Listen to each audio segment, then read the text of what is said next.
just finished a recording. It's just so close to being out. It's all gospel music or gospel-related folk music. And while I was studying on the words and trying to figure out what words I wanted to leave out, what words I wanted to leave in, which words I wanted to rewrite, and so forth, I came to the realization that most of these old spiritual songs, which I had always assumed, being raised by a preacher, I always assumed they were about God. But the real fact is they were about freedom. They were about escape. They were about crossing rivers and getting in chariots and flying away and wings and it was a revelation to me for somebody who's always been raised on gospel music.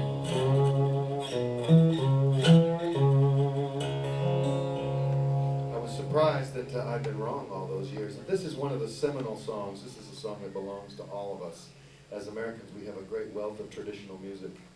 And this is called Wade in the Water. I'm sure you've heard it somewhere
Joshua fought the battle of Jericho. It was Joshua gave the order for the horns to blow. The horns were heard all over town. Joshua gave the order and the walls fell down.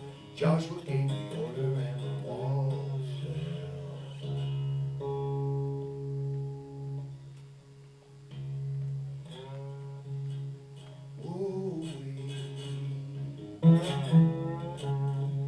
Wade in the water, children. Wade in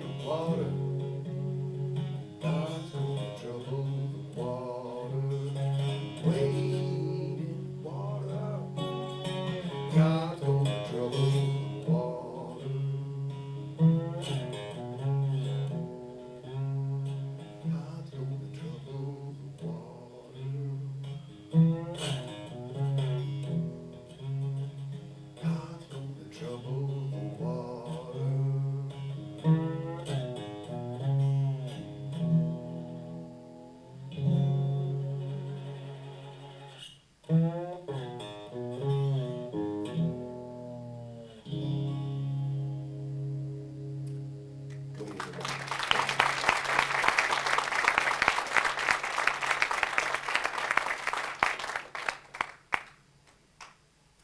you very much.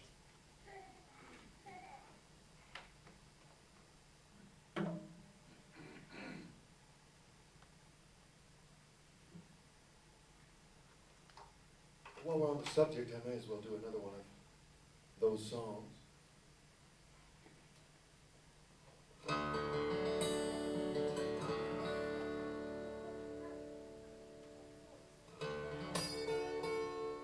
This one, The Escape, is ostensibly going to be made on the train.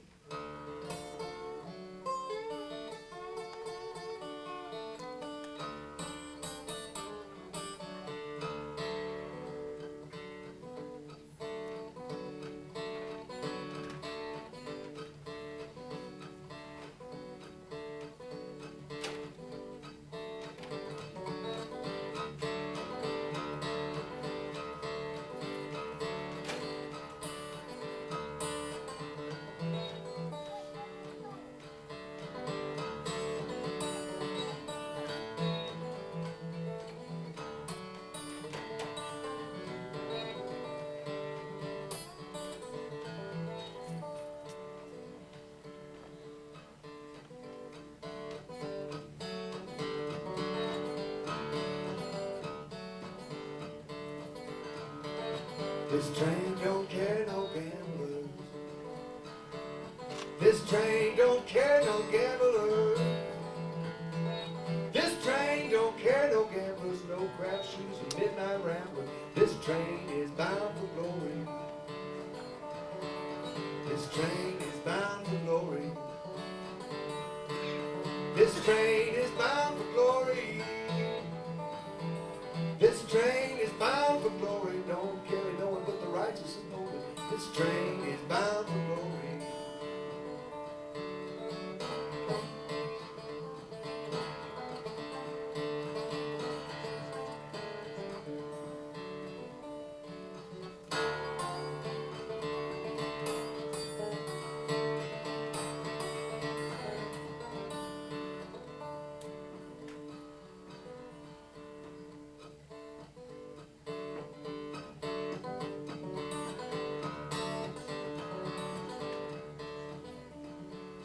This train don't care no rustlers. This train don't care no rustlers. This train don't care no rustlers, no midnight ramblers, suited hustlers. This train is bound for glory.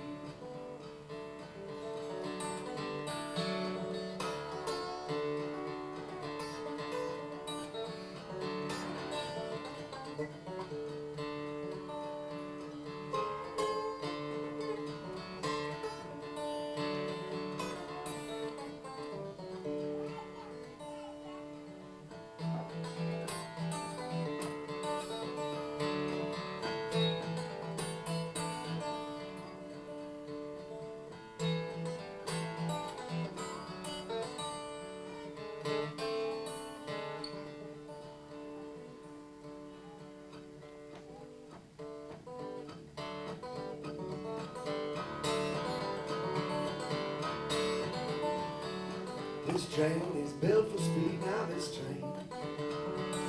This train is built for speed, now this train.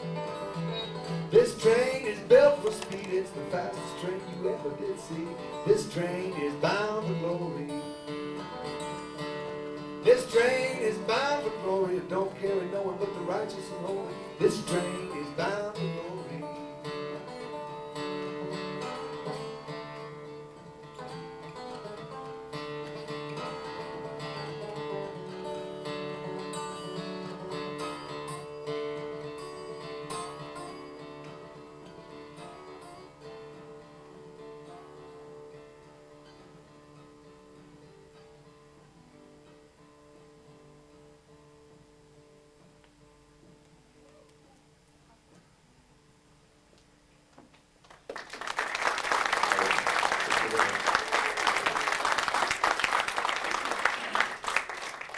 that's enough Sunday songs for just a few minutes anyway. I sort of give it to you as it comes to me. So. Must be Sunday. Oh, you're an angel.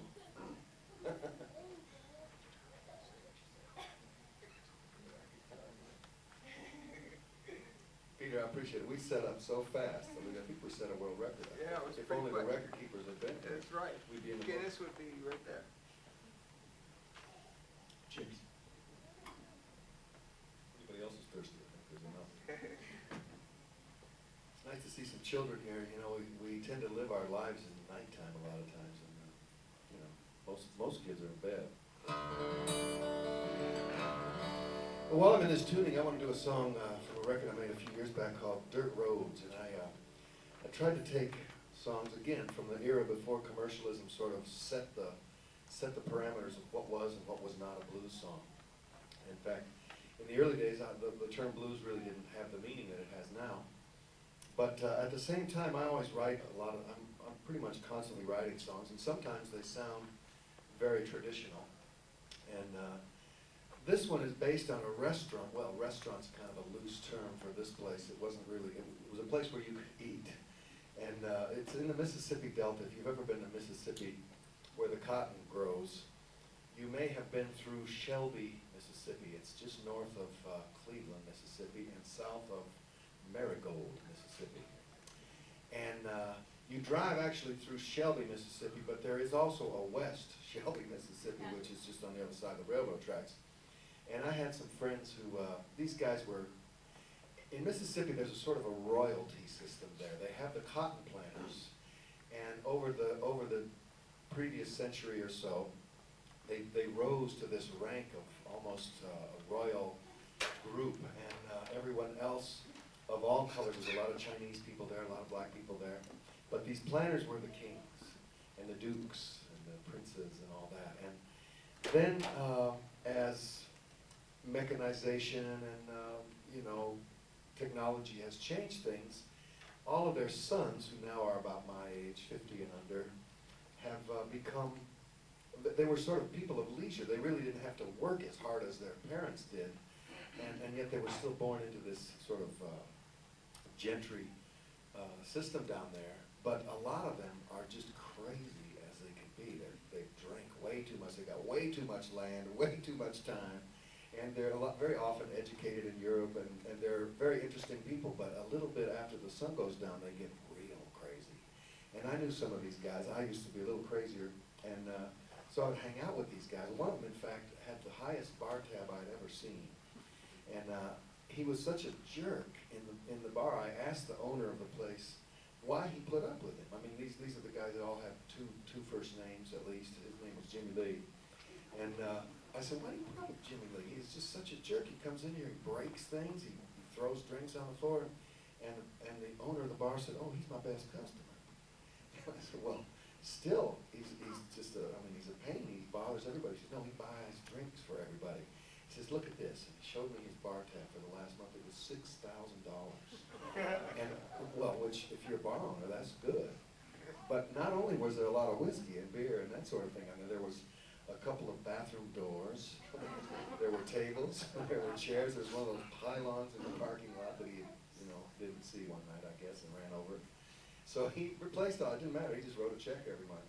Anyway, one morning I found myself at Jimmy Lee's house in West Shelby, Mississippi, and I realized when I woke up that it had been a short night, and that it was almost 11 o'clock, and I realized I had to get out of there, because Jimmy Lee and his buddies were going to start drinking any time, and I had to go. So as I just about got the door to my car open, somebody grabbed me by the collar.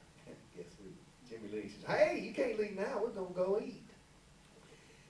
So I said, well, I can't. I got to go. I got a gig in Jackson. I got to get moving here. And he says, no, we're going to Marguerite's in Booger Bottom. And I've never heard of Booger Bottom. You may never heard of West Shelby, but I never heard of Booger Bottom. And Marguerite's, I said, and being this, I was curious about Mississippi in those days, much more than I am now. And I wanted to go to Booger Bottom. I just wanted to go. So 5 minutes later, we're in what was left of a '68 Camaro that he had, and we are flying down the highway. We bumped across the railroad tracks into Shelby, then we crossed Highway 61 into the cotton fields, and we're in a car going about 85 miles an hour down a washboard rutted dirt road surrounded by cotton fields on all sides. Every once in a while he'd make a fast turn and the dust would just be about 40 feet in the air behind us, and I mean, we were moving. And some of the windows weren't in the car. I mean, it was a funky car. And we got so lost, I would never have been able to find my way back. And we got to this place. We drove by a lot of things out there in the middle of nowhere, but we finally arrived at Marguerite's, and it was this giant shack. If you've never been to the Delta, you've probably never, I mean, shack takes on a whole other meaning in the middle of a cotton field. And this was a big one. And it had a bunch of cars parked in front. It had this hand-scrawled sign, Marguerite's, Bottom. And there were a bunch of cars. I thought at first they were parked there. I think they were just there. Actually, they just kind of had stopped there and never would start again. And it was the middle of the summer, and there were about 4 old men on the front porch. And at first look, they seemed like they might be dead. I wasn't sure. They were, I know they weren't dead, but they were really still. It was hot. And we walked into Marguerite's, and I just couldn't believe what I saw out here in the middle of the sticks. Here's a place where you could buy stamps, you could mail a letter, you could buy horseshoes, horseshoe nails, screws, washers, you could buy any kind of hardware, you could buy car parts, you could buy non-prescription drugs, you could buy any kind of groceries you could need, you could buy fruits, vegetables, you could buy cotton picking machine parts, you could probably pick up labor there if you needed it. And they had a post office off in the corner, and they had so much stuff jammed into this place, I just couldn't believe it. But over in the corner was where Marguerite worked her magic, and she was a big lady, big and fine, and she had a bandana over her head, and she had a couple of other women in that place that looked, as far as I can tell, just about the same. And they had what we call in Louisiana, we call a Cajun seating. They only had 2 tables, but they each seated about 30 people. And so it didn't matter if you knew anybody or not. You sat with people that you didn't know. So eventually you become friends with, well, everybody above the bottom, that's for sure. But anyway, we got in there, and no menu. I don't think most of the people would really know what to do with a menu, to be honest. And we sat down, and we started talking. Before long, we had big iced teas, the great big kind they have, and more food than we could possibly eat. By the time we were all finished eating, then they were about to bring the dessert. And it was an amazing day, and I did finally make it to Jackson. But I loved being in Bottom. It was such a human interest story. And I always wanted to write a song about it.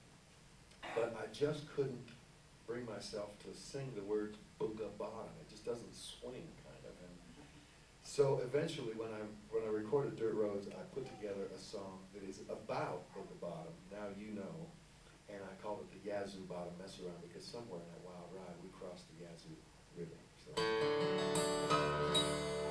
And it's built around a kind of music they call in New Orleans, they call this a mess around. It sounds like this.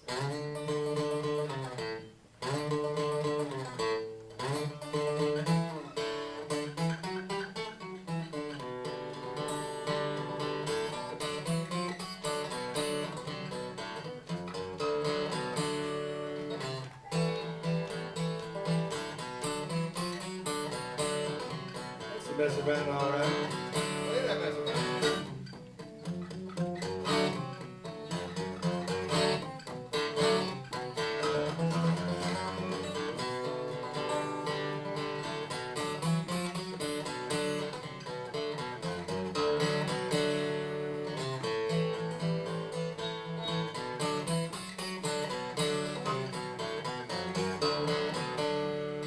Going to Yazoo Bottom, going to Marguerite's. You could mail a letter there, but I go for the east. Oh my, Papa's got them Yazoo Bottom blues.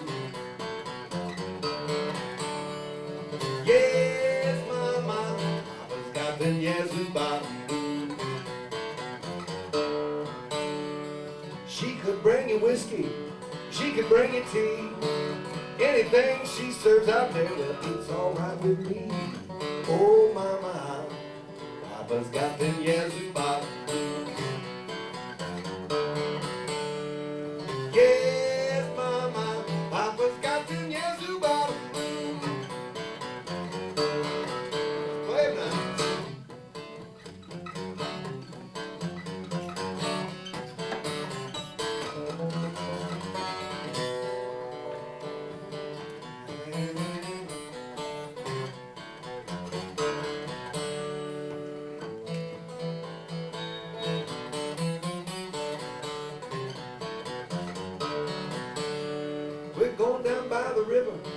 where the cotton grows. Marguerite's up early, she's been cooking up a show. Oh, mama, Papa's got them Yazoo Bottom blues. Yes, mama, Papa's got them Yazoo Bottom blues. And you might be picking cotton, could be pulling bees. When the sun gets hot, you got to go to Marguerite's. Oh, mama, Papa's got them Yazoo Bottom. Yes, mama, Papa's got them Yazoo Bottom. Tell me about it now.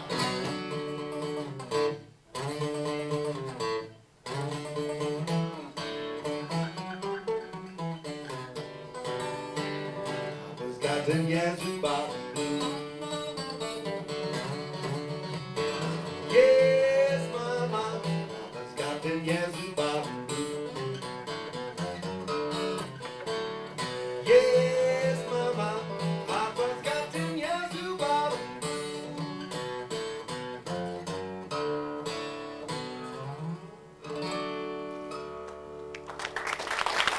Yazoo Bottom, that's the one. Thank you.